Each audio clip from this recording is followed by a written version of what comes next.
In this racket review, we're looking at the Wilson K-Blade 98. And this racket uses a technology called Karophite Black. And what Wilson is trying to do with this technology is create a control-oriented racket. Every single time you hit the tennis ball, the frame of the racket is going to bend, it's going to warp a little bit. And the more the frame warps, the more it bends, the less control you get because the ball is going to deflect at an angle you might not expect.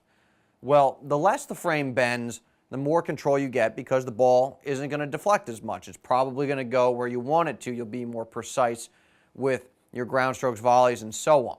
So what Wilson has done with this Karophite Black technology is make a frame that is very strong, that isn't going to bend too much when you make contact with the tennis ball, and thus the idea is to give you a control-oriented racket.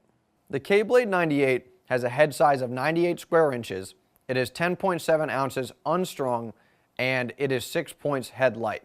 Now, because Wilson is trying to design a control-oriented racket, it has given this stick a dense string pattern, 18 by 20, and the racket is also relatively stiff, which means it's not going to bend as much at contact. The K-Blade 98 is good for an intermediate to advanced player who's looking for a control-oriented racket. This racket is not particularly powerful, so if you take a big cut at the ball won't fly on you, and the strong frame and the dense string pattern is going to make the racket precise. The ball will probably go where you want it to go.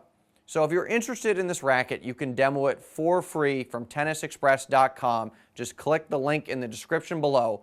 And if you own this racket, please let us know what you think about it in the comments.